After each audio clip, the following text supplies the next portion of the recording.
Hello friends, എല്ലാവർക്കും നമസ്കാരം. എല്ലാവരും കാത്തിരിക്കുന്ന അഭിയുടെയും ജാനകിയുടെയും ഇന്നത്തെ കഥയിലേക്ക് എവർക്കും സ്വാഗതം. അങ്ങനെ നമ്മുടെ അമൃതയും പ്രഭാവതിയും മുത്തശ്ശിയും കൂടി ഇങ്ങനെ സംസാരിച്ചു കൊണ്ടിരിക്കുകയാണ്. എല്ലാത്തിനും കാരണക്കാരി ഈ ജാനകിയും അതിന് കൂട്ടുനിന്നത് അഭിയും എന്ന രീതിയിലാണ് മുത്തശ്ശിയും അമൃതയും പറയുന്നത്. പ്രഭാവതിയും ഇതിനോട് യോജിക്കുകയാണ്. അപർണ ഈ വീട്ടിലേക്ക് കൊണ്ടുവന്നത് എന്തിനാണെന്ന് എനിക്കിപ്പോൾ മനസ്സിലാവാത്തത്. കാരണം അപർണ ഈ വീട്ടിലേക്ക് കൊണ്ടുവരാൻ മുൻകൈ എടുത്തത് അഭിയും ജാനകിയാണല്ലോ. അപ്പോൾ ഇവർക്കെതിരായിട്ട് ഒരു ശത്രുവിനെ ഇങ്ങോട്ടേക്ക് അവരെന്തായാലും കൊണ്ടുവരാനായിട്ട് കളിക്കില്ലല്ലോ.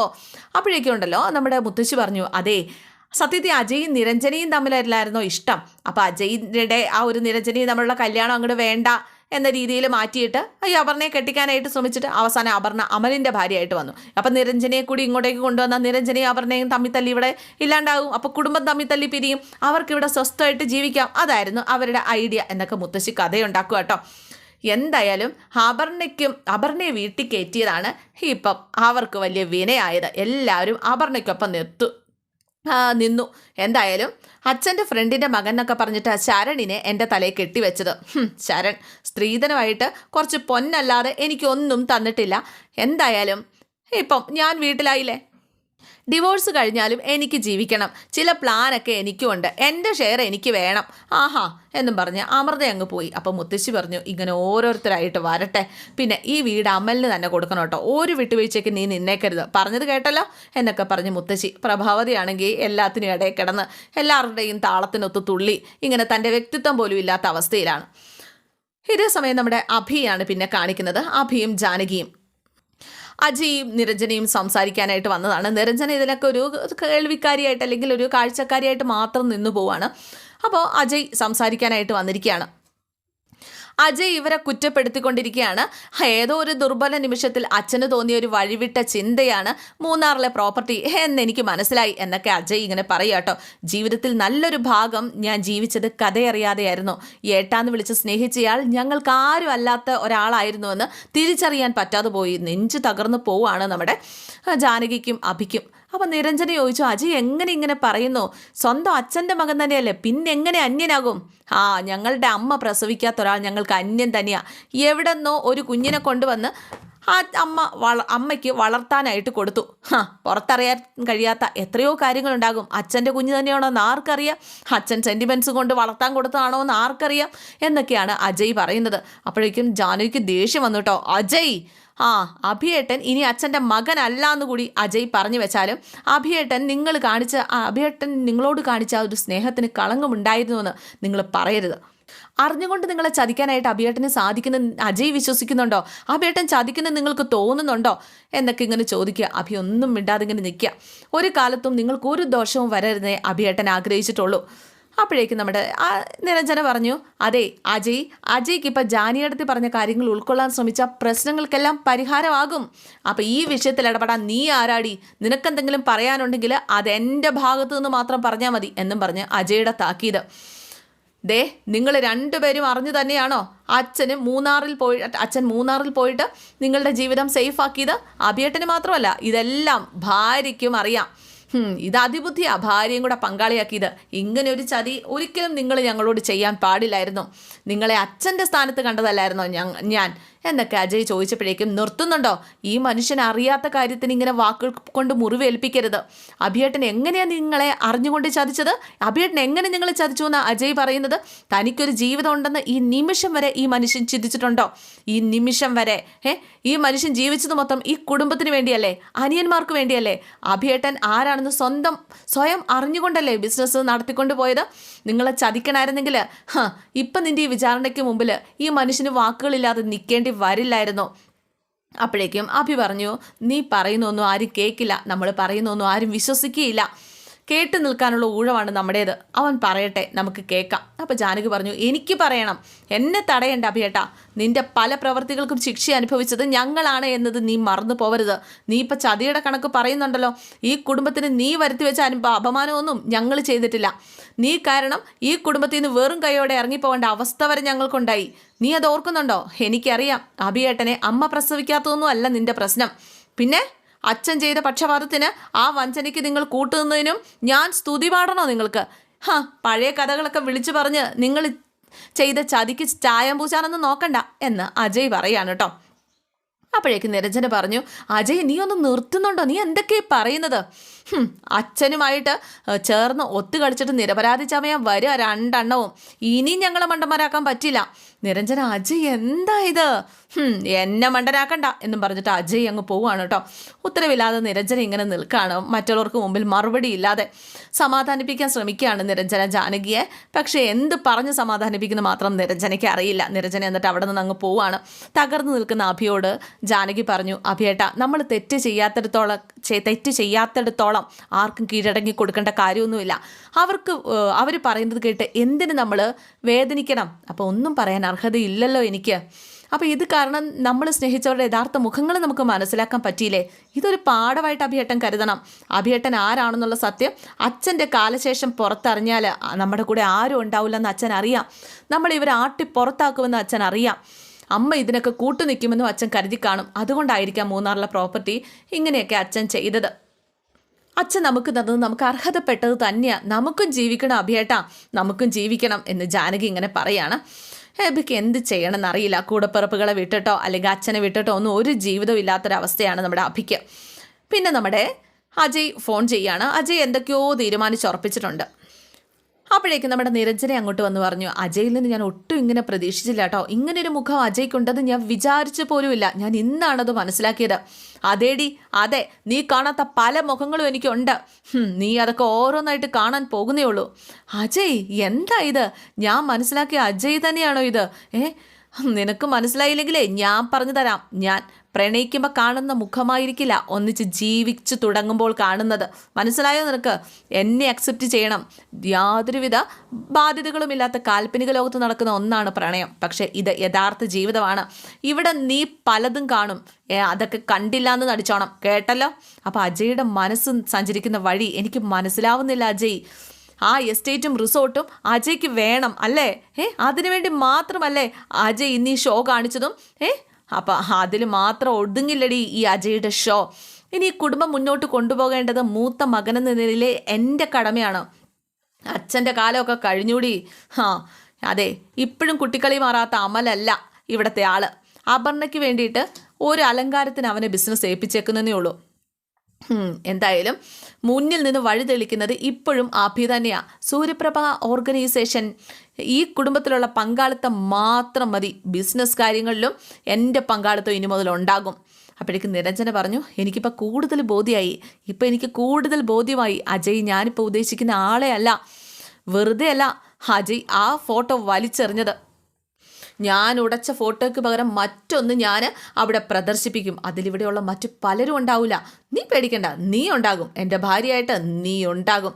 ജാനകിയുടെയും അഭിയുടെയും സ്തുതി പാടി നടക്കാതെ സ്വന്തം ജീവിതം എങ്ങനെ ഭദ്രമാക്കാമെന്ന് നീ ചിന്തിക്കുക. ദേ, മനസ്സാണ് വേണ്ടത്, മനസ്സ്. അതിനു വേണ്ട മനസ്സ്. അജയ് ഇത് പറഞ്ഞിട്ട് അങ്ങോട്ട് പോയിട്ടോ. ശരിക്കും തലയ്ക്ക് ഭ്രാന്ത് പിടിക്കുന്ന അവസ്ഥയിലാണ് നമ്മുടെ നിരഞ്ജനയ്ക്ക്. അഭിയാണെ ആകെ സങ്കടപ്പെട്ട് നിന്നപ്പോൾ അമൽ കൂടെയുണ്ട്. അമൽ സമാധാനിപ്പിക്കുക, അഭിയേട്ടൻ ഇങ്ങനെ വിഷമിക്കാൻ മാത്രം ഒന്നുമില്ല അഭിയേട്ടാ, ഞാനൊന്നും കാണുന്നില്ല അതിന് മാത്രം. നമ്മളൊരച്ഛൻ്റെ ചോര തന്നെയല്ലേ.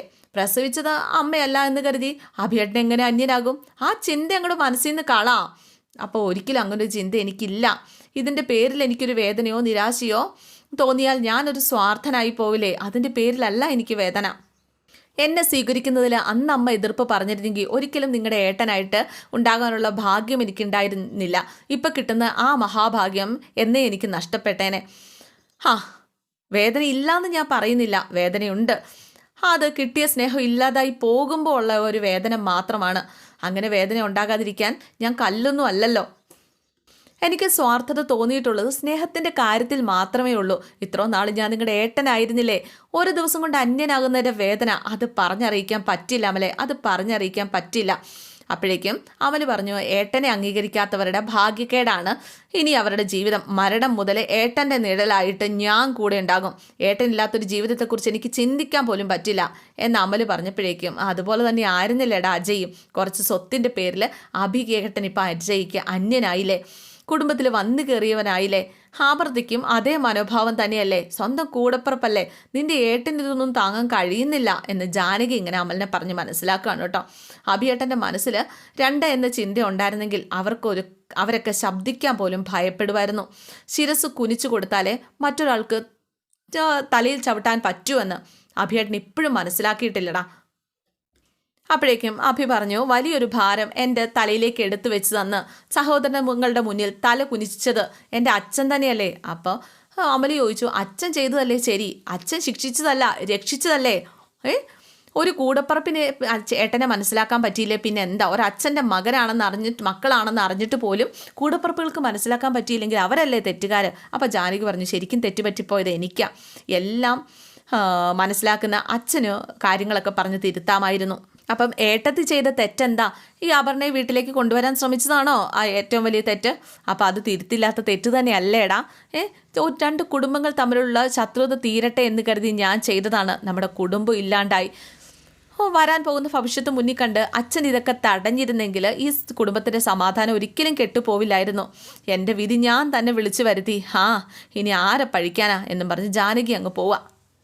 അപ്പോഴേക്കും നമ്മുടെ അഭി പറഞ്ഞു അമലിനോട്, അപർണയും നീയും തമ്മിൽ ഇതിൻ്റെ പേര് പ്രശ്നമൊന്നും ഉണ്ടാകരുത് കേട്ടോ എന്ന് പറഞ്ഞപ്പോഴേക്കും ദ്രോഹിച്ചിട്ടുള്ള ആരും അവർ ചെയ്ത തെറ്റ് തിരിച്ചറിഞ്ഞ് രണ്ട് തുള്ളി കണ്ണുനീര് പൊഴിക്കാതെ ഈ ഭൂമി വിട്ട് പോവില്ല ഏട്ടാ. അതിനുള്ള ഒരവസരം ദൈവം അപർണയ്ക്ക് മാറ്റിവെച്ചിട്ടുണ്ട്. ഞാൻ കാത്തിരിക്കുന്നതും അങ്ങനെ ഒരു ദിവസത്തിന് വേണ്ടിയിട്ടാണ്. ഏട്ടൻ സമാധാനമായിട്ടിരിക്കുക, നമ്മൾ ഈ പ്രതിസന്ധി മറികടക്കുക തന്നെ ചെയ്യും എന്നൊക്കെ പറഞ്ഞ് സമാധാനിപ്പിച്ചിട്ട് അമല് പോയി. പക്ഷേ അങ്ങനൊരു സമാധാനം അഭിക്ക് കിട്ടത്തില്ല. ഈ അഭിക്ക് എന്തിനും ഇങ്ങനെ കെട്ടിക്കേറി ഇവിടെ കിടക്കണമെന്ന് എനിക്കറിയത്തില്ല. അത് അവന് ആ ഒരു ബിസിനസ്സിൻ്റെ ആ ഒരു ബാലപാഠങ്ങളല്ല, അവൻ ബിസിനസ്സിൽ ശരിക്കും ഡിഗ്രി എടുത്തൊരു മനുഷ്യൻ തന്നെ ആ ഒരു രീതിയിലേക്ക് തന്നെ വളർന്നൊരു ബിസിനസ്സിൽ വിജയിച്ച ഒരാളാണ്. നല്ലൊരു ബിസിനസ് ചെയ്തു കഴിഞ്ഞിട്ടുണ്ടെങ്കിൽ അവൻ തീർച്ചയായിട്ടും ഇവരൊക്കെ ഈ സൂര്യപ്രഭ ഓർഗനൈസേഷൻ്റെ മേലെയുള്ള ഒരു ബിസിനസ് സാമ്രാജ്യം കെട്ടിപ്പടുക്കാനായിട്ട് നമ്മുടെ അഭിക്ക് കഴിയും. പിന്നെ എന്തിനീ കൂടപ്പുറപ്പ് എന്ന സെൻറ്റിമെൻസുമായിട്ട് ഇങ്ങനെ കിടക്കണമെന്നാണ്. എന്തായാലും നമ്മുടെ ഉണ്ണിത്താനും തമ്പിയും കൂടെ ഒരുമിച്ച് ചേർന്നിട്ട് സൂര്യനാരായണൻ്റെ പരസ്ത്രീ ബന്ധത്തെക്കുറിച്ചാണ് ചർച്ച ചെയ്യുന്നത്. അതായത് അഭി മറ്റൊരു സ്ത്രീയിലുണ്ടായ മകനാണല്ലോ, അപ്പോൾ അതിനെക്കുറിച്ചാണ് കേട്ടോ ചർച്ച ചെയ്യുന്നത്. കണ്ടാലെന്തൊരു മാന്യന എന്ന് ഉണ്ണിത്താന് പറയാം. ആയ കാലത്ത് സുഹിച്ച് തകർത്ത് പരസ്ത്രീകളുമായിട്ട് ജീവിച്ചു. എന്തായാലും നമുക്കതൊന്നും അറിയേണ്ട കാര്യമില്ല. നമ്മുടെ പ്രശ്നം ആ ഷെയറാ. എന്തായാലും സൂര്യയുടെയും പ്രഭാവതിയുടെയും പേരിലാണ് അളകാപുരിയുടെ ആ ഒരു ഷെയർ മൊത്തം കിടക്കുന്നത്. അത് സുമംഗലാമ്മ ചെയ്തു വെച്ചൊരു കുരുക്ക് തന്നെയാണ്. നാളെ ഒരു കാലത്ത് ആദ്യ വിവാഹത്തിലെ മകന് അവകാശം വരാതിരിക്കാൻ വേണ്ടിയിട്ട് അവർ കണ്ടുവെച്ച ഒരു കുരുട്ടു ബുദ്ധിയാണ്. അത് നമുക്ക് അനുകൂലമായി. മകനും മരുമകൾക്കും കോടികളുടെ ആസ്തിയുള്ള എസ്റ്റേറ്റ് മേടിച്ചു കൊടുത്തുകൊണ്ട് സൂര്യ അതിനെ മറികടക്കാൻ ഒരു ശ്രമം നടത്തി. ജാനകിയെ കൂടി അവകാശിയാക്കിയത് അവൻ്റെ മറ്റൊരു ബുദ്ധി. അപ്പോൾ എന്തായാലും ഇനി ആ പ്രോപ്പർട്ടി ഒന്നും തിരിച്ചു പിടിക്കാമെന്നുള്ള പ്രതീക്ഷയൊന്നും വേണ്ട. അതൊന്നും കിട്ടാൻ പോകുന്നില്ല. അളകാപുരിയിലെ സ്വത്ത് ഷെയർ ചെയ്യുമ്പോൾ സൂര്യയുടെ മകനെന്ന നിലയിൽ അഭിയെ മാറ്റി നിർത്താനും എളുപ്പത്തിലൊന്നും പറ്റുന്ന കാര്യമല്ല. ഒരു വിഹിതം അവനും അവകാശപ്പെട്ടത് തന്നെയാണ്. ഞാനൊരു വക്കീല, അതുകൊണ്ടാണ് ഞാൻ പറയുന്നത്. അല്ല, ബിസിനസ് അല്ലാതെ മറ്റെന്തുണ്ട് സൂര്യയ്ക്ക്? ബിസിനസ് വിട്ട് ഒന്നിനും സൂര്യ പണം ഇറക്കിയിട്ടില്ല. പിന്നെ കുറച്ച് പ്രോപ്പർട്ടീസും കാര്യങ്ങളും ഉണ്ട്, അത്രേ ഉള്ളൂ. ചുരുക്കി പറഞ്ഞ മരുമോന് ഞാൻ ചെലവിന് കൊടുക്കണം. അല്ലേ, എൻ്റെ മോൾക്ക് എന്തെങ്കിലും കാര്യം ഉണ്ടായിരുന്നു അവൻ്റെ പിന്നാലെ പോകാനായിട്ട്? എങ്ങനെ ജീവിക്കേണ്ട പെണ്ണായിരുന്നു. ഒരു പുരോഗതിയില്ലാത്ത ഈ നാട്ടിൽ ജീവിക്കാതെ UK ജീവിക്കായിരുന്നു. അപ്പോൾ തമ്പി പറഞ്ഞു, ഇനി അത് വല്ലതും പറഞ്ഞിട്ട് കാര്യമുണ്ടോ? നമുക്കിതൊക്കെ കേട്ടിട്ട് എങ്ങനെ മിണ്ടാതിരിക്കാൻ പറ്റും? എന്തായാലും സൂര്യയെ കണ്ടിട്ട് നമുക്ക് സീരിയസ് ആയിട്ട് കാര്യങ്ങളൊക്കെ സംസാരിക്കാം. അളകാപുരി ഇപ്പം തിളച്ചോണ്ടിരിക്കുക. മക്കളുടെയും ഭാര്യയുടെ ഊഴം ഒന്ന് കഴിഞ്ഞോട്ടെ, എന്നിട്ടാകാം നമ്മുടെ രംഗപ്രവേശം. അഭിയും ജാനകിയും കുടിയിറക്കേണ്ടതേ നമ്മുടെ കുട്ടികളുടെ ഭാവിക്ക് അത്യാവശ്യമാണ് തമ്പി. ആ പടി ഇറക്കിയേ പറ്റുള്ളൂ എന്ന് പറഞ്ഞുകൊണ്ട് ഇവരൊരു തീരുമാനത്തിലേക്ക് എത്തുക. ഇതേസമയം നമ്മുടെ പ്രഭാവതി സൂര്യനാരായണന് നേരെ ചാടിക്കടിക്കുവാണ് കേട്ടോ. നിങ്ങൾ ഇത്രയും നാൾ ഒളിപ്പിച്ച് വെച്ച സത്യം പുറത്തു വന്നില്ലേ? നിങ്ങൾ ഒളിപ്പിച്ച് വെച്ച എന്തൊക്കെ സത്യങ്ങളുണ്ടായിരുന്നു? ഞാനോ അമ്മയോ പറയാതെ പല സത്യങ്ങളും. അഭി എൻ്റെ മകനല്ലാന്ന് എല്ലാവരും അറിഞ്ഞില്ലേ? അപ്പോഴേക്കും സൂര്യനാരായണൻ പറഞ്ഞു, നീ ചാടണ്ടറിയ, നീ ഒന്ന് നിർത്ത്. അഭി നിൻ്റെ മകനല്ലെന്നേ ഉള്ളൂ, എൻ്റെ മകനല്ലാതാവുന്നില്ല. ഞാനങ്ങ് തകർന്നു പോകുന്നു നീ അങ്ങോട്ട് കരുതിയോ? എന്നിട്ട് ഈ കുടുംബത്തിൽ അഭിയുടെ വില എന്തായി എന്ന് പ്രഭാവതി ചോദിക്കുക. അഭി എൻ്റെ മകനാണെന്ന് ഉച്ചത്തിൽ നിങ്ങൾ അങ്ങ് പറഞ്ഞാൽ നിങ്ങളുടെ മറ്റു മക്കൾ അംഗീകരിക്കുമോ? അവർക്ക് ഏട്ടനായിട്ട് അംഗീകരിക്കാനായിട്ട് താല്പര്യമില്ലെങ്കിലോ എന്ന് ചോദിച്ചു കഴിഞ്ഞപ്പോഴേക്കും അവർക്ക് വേണ്ടത് സ്വത്ത് മാത്രമല്ലേ? ഇന്നലെ ഏട്ടാന്ന് വിളിച്ചവർ ഇന്ന് അവൻ അന്യനായി. എന്തായാലും അവൻ തിരിച്ചു ചോദിച്ചിരുന്നെങ്കിൽ എന്തെങ്കിലും സമ്മതിക്കുമായിരുന്നോ? എന്തെങ്കിലും സംഭവിക്കുമായിരുന്നോ? ഇല്ലല്ലോ. അപ്പം നിങ്ങളാണ് തെറ്റ് ചെയ്തത്. നിങ്ങൾ ആ സ്വത്ത് അഭിയുടെയും ജാനകിയുടെയും പേരിൽ എഴുതി വെക്കാതിരുന്നെങ്കിൽ നിങ്ങൾ പറഞ്ഞതുപോലെ ഒന്നും ഇവിടെ സംഭവിക്കില്ലായിരുന്നു. അവരവനെ പഴയ ഏട്ടനായിട്ട് തന്നെ കാണുമായിരുന്നു. എല്ലാത്തിനും കാരണക്കാരൻ നിങ്ങൾ തന്നെയാ എന്നും പറഞ്ഞു പ്രഭാവതി. നിങ്ങൾ തോറ്റുപോയി, ഒരച്ഛനെന്ന നിലയിൽ നിങ്ങൾ പൂർണ്ണ പരാജയം എന്നൊക്കെ പറഞ്ഞിട്ട് പ്രഭാവതി അങ്ങ് പോവാണ്. അപ്പോഴേക്കും സൂര്യനാരായണൻ അവിടെ ഒന്ന് പൊറുപൊറുക്കുക, ഞാൻ തോറ്റുപോയി, ആരാ തോറ്റുപോയെന്ന് കാണാം. എന്തായാലും ജാനകി അച്ഛൻ ചെയ്തതിനെ ന്യായീകരിച്ച് തന്നെയാണ് സംസാരിക്കുന്നത്. പക്ഷെ അഭി ചോദിക്കാൻ, നിനക്ക് എങ്ങനെ സാധിക്കുന്നു, നിനക്ക് എങ്ങനെ ഇത്ര പെട്ടെന്ന് മാറാൻ സാധിച്ചത്? അച്ഛൻ ചെയ്തത് ന്യായീകരിക്കുന്നത് എങ്ങനെയാണ്? അച്ഛൻ ഇങ്ങനെയൊക്കെ ചെയ്തുകൊണ്ടല്ലേ ഇന്നലെ വരെ നമ്മുടെ ജീവിതം മാറിയത്. അപ്പം എന്തായാലും അച്ഛൻ ചെയ്ത തെറ്റിനെ ന്യായീകരിക്കുകയല്ല, ഒരിക്കലും ഞാൻ സ്വാർത്ഥയായിട്ട് ചിന്തിച്ചിട്ടുമില്ല. പക്ഷേ അച്ഛൻ ചെയ്തത് നല്ലതാണെന്ന് പറയാൻ കാരണം ജീവിതം തന്ന പാഠങ്ങളാണ്. അത് ഉൾക്കൊള്ളാൻ നമുക്ക് കഴിഞ്ഞില്ല എങ്കിൽ നമ്മൾ തോറ്റുപോകും അഭിയേട്ടാ, നമ്മൾ തോറ്റുപോകും. ഒരു കുടുംബത്തിന് വേണ്ടി നമ്മൾ ജീവിച്ചു. അഭിയേട്ടൻ ബിസിനസ്സും ഞാൻ വീട്ടുകാര്യങ്ങളും നോക്കി. എന്നിട്ട് എന്തായി? ഒടുവിൽ കറിവേപ്പില പോരെ ഒരു ദിവസം നമ്മളെടുത്ത് കളഞ്ഞില്ലേ? അന്ന് ഇറങ്ങിപ്പോവാൻ മുത്തശ്ശി പറഞ്ഞ കാര്യങ്ങൾ അന്നൊക്കെ അതിനുള്ള കാരണവും എനിക്കറിയില്ലായിരുന്നു. പക്ഷേ ഇന്ന് എനിക്കറിയാം അഭിയേട്ടൻ ഈ വീട്ടിലുള്ള സ്ഥാനം എന്താണ് എന്ന്. നമ്മുടെ ഒരു അനുഭവം വെച്ച് അച്ഛൻ ചെയ്തതൊക്കെ ശരി തന്നെയാണ്, അങ്ങനെ തന്നെ എനിക്ക് തോന്നുന്നത്. പക്ഷേ എനിക്ക് നിന്നെപ്പോലും മനസ്സിലാകുന്നില്ല ജാനകി, നീയും മറ്റൊരു വിധത്തിൽ മാറിയോ എന്നുള്ള അമ്പരപ്പിലാണ് ഞാൻ. അപ്പോഴേക്കും ജാനകി ഒന്ന് പുഞ്ചിരിക്കുകയാണ് കേട്ടോ. അപ്പോൾ ഇന്നത്തെ എപ്പിസോഡ് ഇവിടെ അവസാനിക്കുകയാണ്. സിയോഗി, താങ്ക് യു.